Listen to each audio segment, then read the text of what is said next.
우리가 구정 연휴 때 이전의 윷놀이와 좀 다른 윷놀이, 다른 방식의 윷놀이를 했는데 이 다른 방식의 윷놀이도 재미도 있고 또 우리 인생에 교훈을 주는 그런 윷놀이였습니다. 이 윷놀이는 던질 때마다 계속 내가 선택해서 더 던지고 싶으면 또 던질 수가 있어요. 계속 던질 수 있는데 던질 때마다 내가 더 던질 건가 여기서 그만할 건가를 본인이 선택을 해요. 본인을 선택할 수밖에 없는 게 던졌을 때 함정이 있어요. 개가 나오면 이전까지 점수 따놨던 거는 다 0점 처리가 되는 거예요. 그래서 내가 더 던져서 점수를 더 얻을 건가? 아니면 여기서 멈춰야 될 건가? 이 절제를 해야 될 건가? 선택을 해야 합니다. 이 선택 속에 참 귀한 인생의 교훈이 있더라고요. 우리의 인생도 차곡차곡 쌓아 올려서 가는 그런 사람들도 있고 또 어떤 사람은 인생은 한 방이야. 그래서 계속해서 그 한 방을 위해서 계속 인생을 더 던지는 사람이 있어요. 근데 잘 나갈 때 사실 필요한 것이 절제입니다. 이 윷놀이를 하면서도 한참 잘 나갈 때는 더 던지고 싶은데 더 던지다가 여기 멈춰야 되는데 절제를 못하면 그 순간 빵점 처리가 됩니다. 그래서 우리가 참 귀한 교훈을 준다 그런 생각을 하게 돼서 이번에 그런 윷놀이를 하게 되었습니다. 윷놀이의 선택은 놀이이기 때문에 그냥 내가 선택하는 거예요. 내가 선택하면 되는 것입니다. 내가 더 할까? 그만둘까? 선택하는 거예요. 어떤 믿음이 좋은 사람이 윷놀이를 하면서도 하나님 더 던져야 됩니까? 말아야 됩니까?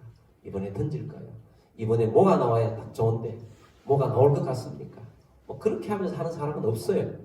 그냥 거기서 놀이일 뿐이죠. 내가 선택해서 내가 하는 것입니다.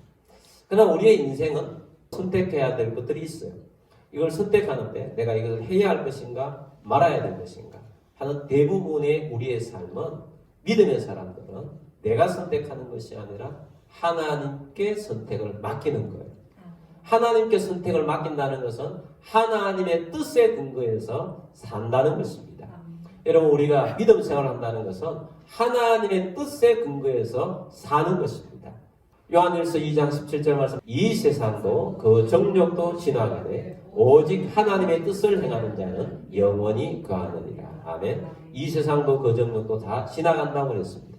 여러분 이 세상의 것들은 아무리 좋아도 지나갑니다. 성경에 있는 말씀대로 헛되니 모든 것이 헛되도다 말씀하셨어요. 인터넷에 나온 뉴스를 보았는데 인도에 큰 부자가 있었더라고요. 자산이 무려 50조 원 되었다고 합니다. 50조 원이 뭐 상상이 안 되는 돈이죠. 세계 6위 부자였더라고요. 그런데 이 사람이 투자를 잘못해서 많이 날렸는가 봐요. 그래서 법정에 섰습니다. 갚아야 될 돈이 있는데 이 사람이 고백하기를 나는 투자를 잘못해서 지금은 빈털털입니다. 지금 빈털털이라는 거예요. 그 많은 50조가 어디 다 날아가고 없고 빈털털이라는 거예요. 그럴 수 있다는 거예요. 이 세상에는 잘 나가다가 또 없어질 수도 있고 다 지나간다는 것입니다. 근데 뭐만 영원해요? 오직 하나님의 뜻을 행하는 자는 영원히 거하느니라. 하나님의 뜻은 영원합니다. 하나님의 뜻 안에 거하는 자, 하나님의 뜻으로 행동하는 모든 것들은 영원한 것입니다. 예수님이 변화산에 가셨을 때 산에서 모세와 엘리야를 만났습니다. 모세와 엘리야는 하나님의 뜻 안에 거한 자들이었고 영원히 거하는 모습을 우리에게 보여주신 것입니다. 우리들도 마찬가지입니다. 우리가 하나님의 뜻 안에 거하는 자는 영원히 사는 자가 될 것이고 우리의 살았던 모든 것들은 영원히 남게 될 것입니다. 여러분 우리가 하나님의 뜻을 추구해야 되는데 나의 각오 쓰는 것 주님 뜻에 있습니다. 하나님의 뜻 안에 있습니다. 하나님의 뜻을 추구하는 우리들이 되길 바랍니다. 하나님의 뜻은 전에도 제가 말씀드렸듯이 보편적인 하나님의 뜻과 특별한 하나님의 뜻이 있어요. 보편적인 하나님의 뜻은 하나님의 말씀에 있는 것들은 다 보편적인 하나님의 뜻이에요. 데살로니가 5장 16절에 18절까지 말씀 보면 항상 기뻐하라. 쉬지 말고 기도하라. 범사에 감사하라. 이것이 그리스도 예수 안에서 너희를 향하신 하나님의 뜻이니라. 이것이 예수 안에서 너희를 향하신 하나님의 뜻이니라고 했는데 어떤 일을 만난다 할지라도 항상 기뻐하는 것이 하나님의 뜻입니다. 어떤 순간에도 쉬지 말고 기도하는 것이 하나님의 뜻입니다. 어떤 일을 만난다 할지라도 감사하는 것이 하나님의 뜻입니다. 그런데 여기에 성경 말씀 속에 이것이 너희를 향한 하나님의 뜻이냐고 기록되어 있어서 이것만 하나님의 뜻이 아니고 모든 성경 말씀이 다 하나님의 뜻입니다. 성경은 정경이라고 그랬어요. 정경은 캐논, 기준이라고 그랬습니다. 우리의 모든 삶의 기준입니다. 이 기준에서 벗어나는 것은 죄라고 그랬고 이 기준을 따라서 사는 것이 하나님의 뜻입니다. 모든 성경은 하나님의 뜻을 우리에게 가르쳐 주고 있습니다. 이 하나님의 뜻 안에 성경 말씀 안에 성결하게 사는 것이 하나님의 뜻입니다. 다니엘과 그 친구들이 나라가 망해서 바벨론에 포로로 잡혀갔습니다. 근데 바벨론의 황제가 인재 양성소를 만들어 놓고 다니엘과 그 친구들이 그 인재 양성소, 인재 학교에 들어가게 되었습니다. 황제가 다 갖춰주는 겁니다. 먹을 것을 풍성하게 주고 모든 교육 환경을 다 주면서 나라의 인재를 양성하는 것입니다. 근데 다니엘과 그 친구들이 보았을 때 황제가 주는 음식이지만 하나님이 먹지 말라고 하는 이것을 먹으면 불결하게 되는 음식이 있었습니다. 다니엘이 어떻게 합니까? 그 친구들이 어떻게 합니까? 먹지 않겠다고 결심합니다. 뜻을 정했습니다. 하나님이 먹지 말라고 하는 것 뜻을 정하여 먹지 않습니다. 여러분 오늘 우리들도 하나님의 뜻 앞에서 우리의 성결을 위해서 어떻게 살아야 되겠는가? 여러분 우리 신앙생활의 가장 기본적인 것은 하나님의 뜻 아래서 뜻을 정하는 것부터 시작합니다. 먹어야 될지 말아야 될지 하나님의 뜻 안에서 여러분을 지키시는 여러분들이 되길 바랍니다. 여러분의 행동도 여러분의 행위도 여러분의 사회생활 가운데서 이것을 해야 할지 말아야 될지는 하나님의 뜻 안에서 뜻을 정하시길 바랍니다. 하나님의 뜻대로 뜻을 정하는 거예요. 우리의 육체적인 삶도 대부분의 많은 삶이 죄를 범하는 것은 뜻을 정하지 않기 때문입니다. 우리의 육체적인 것, 특별히 오늘 이 사회는 육적으로 얼마나 성적으로 타락한 모습들이 많습니까? 그 모든 삶 속에서 뜻을 정하여 성결을 선택하시는 우리 모두가 되어야 할 것입니다. 그래서 성경 말씀의 기준에 맞춰서 하나님의 뜻 가운데 사는 것입니다. 성결뿐만 아니고 우리의 신앙생활도 당연히 하나님의 뜻대로 해야 합니다. 하나님의 뜻대로 뜻을 정하여 사는 우리들이 되기를 바랍니다. 신앙생활 하는데 우리가 많은 선택을 합니다. 오늘도 선택을 하며 나옵니다. 늦잠을 자고 싶은데 어제 늦게 자서 자고 싶은데 교회 오늘도 예배 들어야 될까? 아니면 잠을 더 잘까? 당연히 하나님의 뜻 가운데 뜻을 정하여 벌떡 일어나서 나와야 되는 거죠. 오래간만에 친구들이 놀러 가자고 하는데 가야 되나? 말아야 되나? 그것의 뜻이 무엇입니까? 하나님의 뜻을 선택해야 한다는 것입니다. 하나님이 수입을 주셨는데 이 수입을 가지고 하나님께서 11조를 하라고 그랬는데 해야 되나 말아야 되나 이번 달에 부족한데 어떻게 해야 되나 여러분 하나님의 뜻에 있는 것입니다. 하나님의 뜻대로 선택하고 살아가는 여러분들이 되기를 주의 이름으로 축복합니다. 하나님께서는 우리의 모든 삶 가운데 하나님의 뜻에 결단을 내리고 살기를 원하십니다. 그 뜻 가운데에서 하나님의 뜻을 추구하고 믿음으로 살아가시는 여러분들이 되기를 주의 이름으로 축복합니다. 하나님의 뜻, 우리의 중요한 선택들이 있어요. 예를 들면 직장을 또 선택을 해야 한다. 그랬을 때 하나님의 뜻 가운데에서 선택을 해야 합니다. 다 좋은데 뭔가 좀 찝찝하다. 그 찝찝한 것이 하나님의 말씀 앞에서 좀 찝찝하다. 그러면 어떻게 해야 되겠습니까? 내려놓고 하나님 앞에 기도해야 합니다. 내가 하나님의 뜻을 추구하고 하나님의 뜻 가운데에서 하나님 따르고 싶습니다. 하나님의 뜻을 따르면서 내가 선택하며 나아가고 싶습니다. 하나님의 뜻을 따를 수 있는 그런 직장을 주옵소서. 그런 직업을 주옵소서. 그렇게 하면서 하나님의 뜻을 따라서 나아가야 하는 것입니다.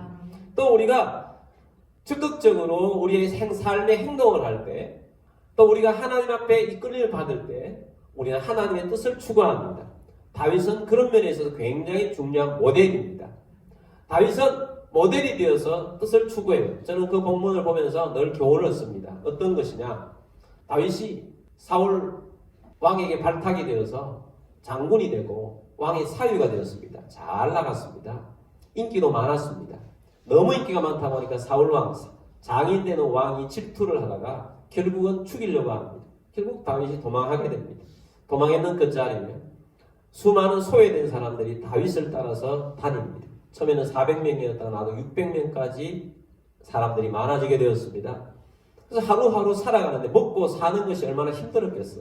먹고 사는 문제뿐만 아니라 하루 눈 떴을 때 내가 오늘도 어디에서 왕으로부터 도망 자리에 있을 수 있는 안전한 자리가 있을 것인가 고민이 되지 않겠습니까? 근데 어떤 부하가 보고를 하나 올립니다. 우리 옆 동네 그일라라는 지역이 있는데 이 지역에 블레셋 사람들이 쳐들어와서 농사지은 것을 다 빼들어갑니다. 다윗이 그 순간 어떤 마음이 들었겠습니까? 순간적으로 그런 마음이 들 수 있을 거예요. 내 코가 석자인데. 우리는 보통 어떤 때 하나님께 조그마한 감동을 주시고 그럴 때 이거 도와야 되는데 지금 내 상황이 이런데 그럴 때가 있잖아요.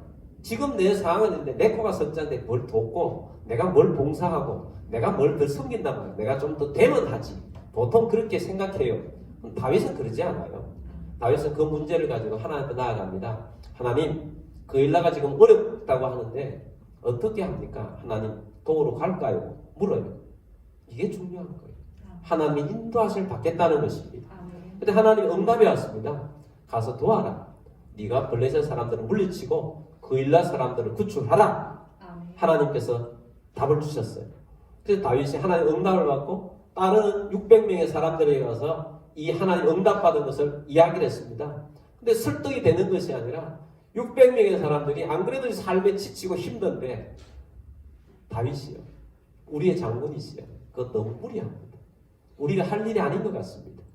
우리도 지금 도망하기 바쁜데 누구를 도운단 말입니까? 그 일은 사울왕이 해야 되지 않겠습니까? 뭐 이런저런 의견을 내가 놓았겠죠. 거절당한 겁니다. 다윗이 거절당하니까 혼자 갈 수 없으니까 다시 하나님 앞에 가서 하나님을 묻습니다. 하나님 그렇게 말씀하셨는데 백성들이 안 따릅니다. 하나님 어떡할까요? 그랬더니 하나님이 다시 말씀합니다. 네가 가서 싸워라. 블레셋을 크게 이길 것이고 그 일나를 구원하게 될 것이다.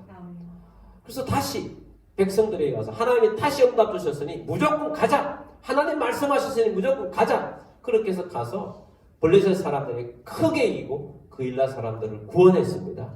하나님의 인도함을 받아서 살았던 거예요. 근데 그 다음에 더 큰 문제가 생겼어요. 이 소식이 사울왕에게 보고가 됐어요. 사울왕이 군사를 이끌고 다윗을 잡겠다고 내려옵니다. 이 소식이 또 다윗에게 들려옵니다. 근데 다윗이 어떻게 합니까? 또 이 문제를 가지고 하나님 앞에 나아갑니다. 하나님 말씀대로 이렇게 그 일라 사람들을 구원했는데 사울 왕이 온다고 그럽니다. 이 왔을 때 그 일라 사람들이 나를 돕겠습니까? 아니면 나를 잡아서 사울에게 보내겠습니까? 그랬더니 하나님께서 응답이 왔습니다. 그 일라 사람들이 너를 잡아서 사울에게 보내려고 할 것이다. 다윗이 그 말을 듣고 빨리 그 자리를 뜨게 됩니다. 자, 별로 소득은 없는 것 같지만 그런 것들이 하나하나 쌓인다는 거예요. 하나님 보시기에 내 마음에 합당한 자다라고 하나님 보시기에 쓰일 수 있도록 하나님께서 보시기에 하나님의 뜻을 추구하는 다윗이 얼마나 이쁘겠어요.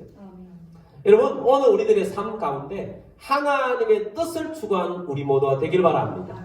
나의 가고 서는 것 주님 뜻에 있어요. 오주님 나를 이끄소서.